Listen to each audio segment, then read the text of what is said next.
आगे चलते हैं, ये हमारा मेन टॉपिक है ब्लड वेसल्स का। ठीक है, इसको हम लोगों ने डील करना आज। जी, एलन ने की थी। बेटे डक्टस आर्टरियोसिस आप लोग जब डेवलपमेंट पढ़ोगे ना, उसकी एवोल्यूशन ऑफ हार्ट, वो इसी चैप्टर में वो रिकॉर्डेड फॉर्म में आपको मिल जाएगी। तो उसमें आपको जो है ये क्लियर हो जाएगा। ठीक है, डक्टस आर्टरियोसिस होता है, डिफरेंट टर्म्स हम लोग इसके साथ यूज़ कर रहे होते हैं। ओके, चलो नेक्स्ट हमारे पास जो टॉपिक है बच्चों, दैट इज ब्लड वेसल्स। अब ब्लड वेसल्स जो हैं, इनके लिए कौन सी टर्म यूज़ की जाती है? जैसे एनजीओ की टर्म जो है वो यूज़ होती है। वैसे तो एंजाइना जो है वो हार्ट के साथ एसोसिएटेड होता है, लेकिन बच्चों इसमें एनजीओ की टर्म जो है, एनजीओ का मतलब होता है वेसल। ठीक है, एंजियोजेनेसिस आप लोगों ने पढ़ा होगा। एंजियोजेनेसिस में क्या होता है, नई वेसल्स की फॉर्मेशन होती है। Angiology study of heart and it's vessels. ठीक है, तो वो आपके पास इसमें मेंशन की जाती है। तो ब्लड वेसल्स हैं बच्चों, ये हमारे पास ऐसी ट्यूब्स हैं जो कि कैरी करती हैं ब्लड को। ठीक है, ब्लड वेसल्स हमारे पास क्या हैं, they are tubes which carry blood. ठीक है, ये हमारे पास ब्लड को कैरी कर रही होती हैं, इनको हम लोग ब्लड वेसल्स बोलते हैं। अब ब्लड वेसल्स जो हैं बच्चों, ये आपके पास डिफरेंट हिस्सों के अंदर इसकी क्लासिफिकेशन होती है, डिफरेंट चीज़ें इसमें आ जाती हैं, जिसमें अगर आप थ्रू आउट बॉडी देखो तो बॉडी के अंदर बच्चों हमारे पास ये आपके पास मेंशन किया जाता है। ठीक है, ये देखो, अगर हम ये स्ट्रक्चर बनाएं तो दैट विल बी शोइंग कि आपके पास थ्रू आउट बॉडी के अंदर कौन कौन सी ब्लड वेसल्स मौजूद होती हैं। जो बच्चों सबसे बड़ी वेसल होती है, इसको हम लोग बोलते हैं एओर्टा। ठीक है, जो सबसे बड़ी आर्टरी होती है दैट इज एओर्टा। एओर्टा से आगे जब हम इसको ऊपर लिखते हैं ताकि बाद में चीज़ें जो हैं वो क्लियर होती जाएँ। जी, जो सबसे बड़ी बच्चों हमारे पास आर्टरी होती है, इसको मेंशन किया जाता है एओर्टा। एओर्टा जब डिवाइड होती हैं तो बच्चों हमारे पास आ जाती हैं आर्टरीज़। ठीक है, आर्टरीज़ जब डिवाइड होती हैं तो हमारे पास आ जाते हैं आर्टेरियोल्स। ठीक है, आर्टेरियोल्स, और इससे ऊपर आपके पास आ जाएंगी कैपिलरीज़। कैपिलरीज़ जो हैं बच्चों, ये आपके पास 1 सेल थिक होती हैं कैपिलरीज़, ये जो ब्लैक कलर की हम लोगों ने बनाई है। फिर बच्चों हमारे पास आ जाते हैं वेन्यूल्स। वेन्यूल्स जब मिलते हैं तो वेन्यूल्स के मिलने से बनती हैं वेन्स, और बच्चों वेन्स के मिलने से बनती है वेना केवा।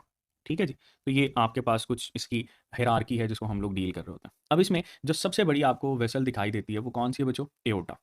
एओर्टा के बारे में ये कहा जाता है कि ये ना हार्ट से अवे ब्लड लेकर जाती है। ठीक है, अगर मैं यहाँ पर हार्ट की बात करूँ, so if that is heart, तो ये हार्ट से अवे बेटे ब्लड लेकर जाती है, कौन सा, ऑक्सीजनेटेड ब्लड। और ये जो हमारे पास वेना केवा होती है, ये हार्ट की तरफ ब्लड लेकर आती है, कौन सा बच्चों, डी ऑक्सीजनेटेड ब्लड। तो ये याद रखना, हमारे पास जो ऑक्सीजनेटेड ब्लड होता है उसको मोस्टली हम लोग मेंशन करते हैं कि ये हमारे पास एओर्टा, आर्टरीज और आर्टरियोल्स के अंदर होता है। ठीक है, ये बच्चों हम लोग इसके साथ मेंशन कर रहे होते हैं। अच्छा, अब एक एक और बड़ी सिंपल सी चीज़ है इसके अंदर, ज़रूरी नहीं है कि तमाम की तमाम आर्टरीज हैं वो ऑक्सीजनेटेड ब्लड रखें। ठीक है, कुछ आपके पास बच्चों ऐसी भी होती हैं जिनके पास ऑक्सीजनेटेड ब्लड नहीं होता। सिमिलरली सारी की सारी वेन्स जो हैं वो ज़रूरी नहीं है कि आपके पास डीऑक्सीजनेटेड ब्लड रखें। अब ये एक्सेप्शंस हैं, एक्सेप्शंस बच्चों आपके पास क्वेश्चन बनते हैं, तो उसको याद रखना है। इसको मैं ब्लू के साथ लिखूंगा। जो आर्टरीज आपके पास ऑक्सीजनेटेड ब्लड नहीं रखती, जो कि डीऑक्सीजनेटेड ब्लड कैरी करती हैं, उसमें बच्चों पल्मोनरी आर्टरीज हैं। पल्मोनरी आर्टरीज, ये वो वाली हैं जो कि आपके पास डीऑक्सीजनेटेड ब्लड कैरी करती हैं। इसी तरह से बच्चों अम्बलाइकल आर्टरीज, अम्बलाइकल आर्टरीज ये वो वाली हैं जो कि डीऑक्सीजनेटेड ब्लड कैरी करती हैं। तो इस वजह से हम लोग बच्चों इसके साथ मेंशन करते हैं डीऑक्सीजनेटेड ब्लड। इसके अलावा बाकी जितनी भी होंगी वो सारी की सारी बच्चों आपके पास कौन सा ब्लड कैरी कर रही होती हैं, ऑक्सीजनेटेड। सिमिलरली अगर हम लोग वेन्स की बात करें, तो कुछ वेन्स बच्चों हमारे पास ऐसी होती हैं जो कि डीऑक्सीजनेटेड ब्लड कैरी नहीं करती हैं, उसमें ऑक्सीजनेटेड ब्लड होता है। जैसे हम लोग पल्मोनरी वेन्स की बात करते हैं, पल्मोनरी वेन्स, तो पल्मोनरी वेन्स वो वाली हैं which carry D oxygenated blood. Similarly बच्चों अम्बलाइकल वेन होती है, अम्बलाइकल वेन्स, तो अम्बलाइकल वेन्स भी हमारे पास कौन सा ब्लड बच्चों ये कैरी कर रही होती हैं, दे कैरी ऑक्सीजनेटेड ब्लड। ठीक है, तो ये बच्चों हमारे पास ऑक्सीजनेटेड ब्लड जो है वो कैरी कर रही होती है। तो ये आपके पास एमसीक्यूज के तौर पर पूछा जाता है, इसको याद रखना आपने। ठीक है, जो हार्ट के करीब होता है ना बच्चों, उसको प्रेशर ज़्यादा महसूस करना पड़ता है। ठीक है, तो प्रेशर ज़्यादा महसूस करने के लिए हम लोग ये कहते हैं कि जो एओर्टा और आर्टरीज होती हैं ना, इनकी वॉल्स थिक होती हैं। ठीक है, ये हमारे पास अगर हम लोग एओर्टा की बात करें, आर्टरीज की बात करें, दे आर थिक वॉल्ड। इनके पास जो इनकी वॉल होती है वो थिक होती है। जबकि वेन्स की बात करें तो इनको हम लोग कहते हैं कि ये थिन वॉल्ड होती हैं एज कम्पेयर टू आर्टरीज और एओर्टा। ठीक है, ये कंपैरिजन की बात कर रहे हैं हम लोग। ओके, फिर बच्चों हम लोग ये कहते हैं कि हमारे पास ये जो वेन्स होती हैं, वेन्स, इन वेन्स को कहा जाता है कि ये कैपेसिटेंस वेसल्स भी कहलाती हैं। इनको हम लोग क्या बोलते हैं, कैपेसिटेंस वेसल्स। कैपेसिटेंस वेसल्स बोलने की वजह क्या है, कैपेसिटेंस वेसल्स बोलने की वजह ये है क्योंकि बच्चों ये 60% जो ब्लड होता है वो इन्हीं के अंदर पाया जाता है। जैसे कैपेसिटर स्टोर कर लेते हैं ना, तो उसके साथ हम लोग इसमें चीज़ें मेंशन कर रहे होते हैं। ठीक है जी। अच्छा, फिर आपके पास एक और चीज़ पूछी जाती है कि इनमें भाई वेल्व्स किस में होते हैं। ज़्यादातर आर्टरीज़ के अंदर वेल्व्स नहीं है। आपको अगर वेल्व नज़र आएगा भी तो बच्चों हम लोग एओर्टा की बेस के ऊपर ये वेल्व्स बनाते हैं, ठीक है? इसको मेंशन किया जाता है दैट इज़ एओर्टिक वेल्व।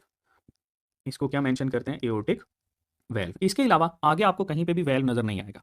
जबकि अगर हम लोग बच्चे वेन्स की बात करें तो वेन्स में आपको जगह-जगह पे बच्चों ये वेल्व्स जो हैं वो नज़र आते हैं। ठीक है? There will be valves. तो वेल्व्स जो हैं ये बच्चों आपके पास मौजूद होते हैं किसमें?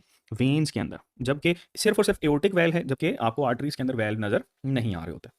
सिमिलरली बच्चों अगर हम लोग इसमें मज़ीद चीज़ों को कैरी करने की कोशिश करें तो हमारे पास ना इसमें कुछ चीज़ें मेंशन करते हैं हम लोग आर्टरीज़ के हवाले से।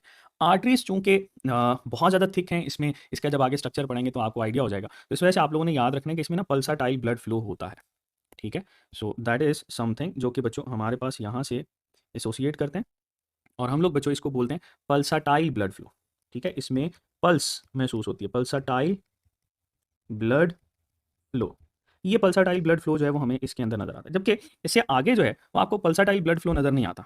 ठीक है? There will be non pulsatile blood flow. इसके आगे अगर हम लोग ये वेना केवा की तरफ चलें तो इसमें पल्स महसूस ही नहीं होती। इस वजह से बच्चों हम लोग कहते हैं कि इसमें नॉन पल्साटाइल ब्लड फ्लो होता है।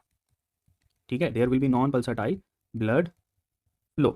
पल्साटाइल और नॉन पल्साटाइल ये डिफरेंस याद रखना। ठीक है? तो ये पल्स को हम लोग देखेंगे कि ये पल्स क्यों हमें यहाँ पर महसूस होती है। अच्छा फिर बच्चों हम लोग आगे चलते हैं। इसमें फ़्लो को बना लेते हैं। ऑक्सीजनेटेड ब्लड जो है वो आपके पास फ़्लो कर रहा है, यहाँ पे प्रेशर ज़्यादा होता है फिर बच्चों ये that will be flow like this ये आपके पास यहाँ पर फिर आगे आर्टरियोल्स के अंदर, ठीक है? ये देखो। अच्छा इससे पहले आपको बच्चों यहाँ पर ये नज़र आते हैं, इनको बोलते हैं प्री कैपिलरी स्फिंक्टर्स। इनको क्या बोला जाता है? They are labelled as pre capillary sphincters. ठीक है जी? तो ये बच्चों हमारे पास प्री कैपिलरी स्फिंक्टर्स जो हैं वो यहाँ पर मौजूद होते हैं, जिनकी रेगुलेशन की वजह से आपके पास यहाँ पर ब्लड फ्लो जो है वो होता है कैपिलरीज़ के अंदर। अच्छा अब ये जो ब्लड फ्लो होता है ना यहाँ पर, ये ऑक्सीजनेटेड, डीऑक्सीजनेटेड ब्लड दोनों ही कैरी कर रहे होते हैं। ठीक है? या ये वो वाली साइट है जहाँ पर एक्सचेंज होता है। अच्छा इससे आगे बच्चों जब ऑक्सीजन आपके पास रिलीज़ हो जाती है, कार्बन डाइऑक्साइड पे कर लेता है, तो ये फिर ब्लड जो है वो आपके पास आ जाता है वेन्स के अंदर। ठीक है? और वेन से बच्चों that will flow towards heart जिसमें सुपीरियर वेना केवा और इंफीरियर वेना केवा जो है उसको हम लोग मेंशन कर रहे होते हैं। ठीक है बच्चों? तो ये आप लोगों ने इसके हवाले से कुछ चीज़ें जो हैं वो याद रखनी हैं, बहुत आसान सी हैं। ठीक है? जिसको हम लोग रिलेट कर रहे होते हैं। इवन सम टाइम हम ये भी कहते हैं कि आपके पास कुछ कुछ ऐसी चीज़ें भी हैं जो कि कंपैरिज़न के अंदर मेंशन की जाती हैं। ठीक है? जैसे ये देखो अगर मैं यहाँ पर इसकी वैल्यूज़ को ऐड करना चाहूँ तो आपके पास कुछ वैल्यूज़ हैं जो कि डिफरेंट बोर्ड की बुक के अंदर नज़र आती हैं। जैसे एओर्टा का डायामीटर जो है वो हमारे पास मेंशन किया जाता है। तो यहाँ पर देखो एओर्टिक डायामीटर। तो एओर्टा का जो डायामीटर होता है बच्चों इसको मेंशन करते हैं कि ये हमारे पास 23 एमएम तक होता है। अगर आप कार्डियक सर्जरी देखो तो उसमें बच्चे और एडल्ट के अंदर ये हम लोग बड़ा इंपॉर्टेंट फैक्टर जो है वो डील कर रहे होते हैं जिसकी बेस के ऊपर इसके अंदर पैसेज बनाते हैं। ठीक है? आर्टरीज हम लोग डिटेल में डिस्कस कर रहे होते हैं। ठीक है? आगे देखेंगे। आर्टरियोल्स होते हैं बच्चों इसमें आपको वेरिएशन नज़र आती है। आर्टरियोल्स तो आर्टरियोल्स के अंदर सम टाइम ये मेंशन किया जाता है कि इनका डायामीटर जो है वो भाई हमारे पास 0.2 mm है और केपीके की बुक कहती है कि 3 mm से लेकर 10 माइक्रोमीटर तक होता है। तो इसको यहाँ पर सेपरेट लिख लेते हैं आर्टरियोल्स डायामीटर। ठीक है? तो आर्टरियोल्स का बच्चों डायामीटर हमारे पास क्या मैंने दो चीज़ें बताई। एक तो ऑन एन एवरेज हम लोग मेंशन कर रहे होते हैं कि इसमें भाई 0.2 mm होता है। ठीक है? लेकिन कुछ बुक्स जैसे केपीके की बुक ये लिखती है कि ये हमारे पास 3 mm से लेकर ये बच्चों रेंज करता है कहाँ तक? 10 माइक्रोमीटर तक। That is for KPK students. ठीक है जी? तो आर्टरियोल्स का डायमीटर जो है ये भी याद रखना। फिर आ जाते हैं हम लोग कैपिलरीज़ की तरफ। कैपिलरीज़ वो वाली ब्लड वेसल्स हैं जिनमें बच्चों ऑक्सीजनेटेड और डीऑक्सीजनेटेड ब्लड दोनों ही होते हैं और अगर हम लोग इनके डायमीटर की बात करें तो इनका बच्चों डायमीटर हमारे पास मेंशन किया जाता है दैट इज़ 7 टू 9 माइक्रोमीटर ये बच्चों इनका डायमीटर होता है। ठीक है? और इनकी अगर लेंथ की बात करें तो ये 1 mm जो है वो आपके पास लॉन्ग होती हैं। ठीक है? तो ये भी याद रखना। ओके? तो ये बच्चों आपके पास इसकी लेंथ के बारे में, इसके डायमीटर के बारे में क्वेश्चन्स अगर आएँ, तो वो आप लोग ईज़िली बता सकते हो। फिर आगे चलते हैं। हमारे पास बच्चों वेन्यूल्स को डील किया जाता है। वेन्यूल्स, तो वेन्यूल्स की कुछ कैरेक्टरिस्टिक्स जो हैं, उनको देख लो। ये भी आपके पास बच्चों डिफरेंट है केपीके के अंदर। वेन्यूल्स के बारे में जब हम लोग इनका डायमीटर देखते हैं, तो वेन्यूल्स का डायमीटर जो है बच्चों, वो हमारे पास मेंशन किया जाता है भई, दैट इज़ 7 टू 9 माइक्रोमीटर। ये इसका डायमीटर है। सॉरी, ये मैंने उसका कैपिलरी का ही लिख दिया। इसको चेंज करते हैं। वेन्यूल्स का डायमीटर जो होता है बच्चों ये 40 से 50 माइक्रोमीटर है। That is 40 to 50 micrometre. ठीक है? और केपीके की बुक क्या लिखती है? केपीके की बुक लिखती है भाई 8 से लेकर 100 माइक्रोमीटर तक जो है वो इसका डायमीटर होता है। That is for KPK students. ठीक है जी? तो ये बच्चों आपके पास कुछ चीज़ें मेंशन की जाती हैं। अच्छा, फिर ये भी पूछा जाता है भाई कि हमारे पास ये जो आर्टरी है, इसका कलर रेड क्यों है और वेन जो है इसका कलर ब्लू क्यों है? तो ये बड़ा सिंपल सा है, याद रखना। आर्टरी आर्टरी का जो कलर रेड होता है ना, that is because of oxygenated blood, because of oxygenated blood, ठीक है? जबकि वेन्स जो होती हैं ये आपके पास सुपरफिशियली नज़र आती हैं और इनका कलर ब्लू इस वजह से नज़र आता है क्योंकि यहाँ पर बच्चों आपको ना फैटी लेयर नज़र आती है, उसको सबक्यूटेनियस फैट भी कहते हैं, बिकॉज़ ऑफ सबक्यूटेनियस फैट। तो ये जो बच्चों हमारे पास सबक्यूटेनियस फैट होता है ना, तो लाइट जब इसके ऊपर पड़ती है तो ये ब्लू लाइट को रिफ्लेक्ट करता है, इस वजह से हमें ये ब्लू कलर में दिखाई देता है। ठीक है बच्चों, तो ये हमारे पास कुछ चीज़ें हैं जो कि इसके साथ एसोसिएट कर रहे होते हैं। ठीक है, बहुत ईजी सी हैं, दे आर क्वाइट ईजी, जिसको आप लोग रिलेट कर रहे होते हो। ठीक है, बताओ ज़रा इसमें अगर आपको कोई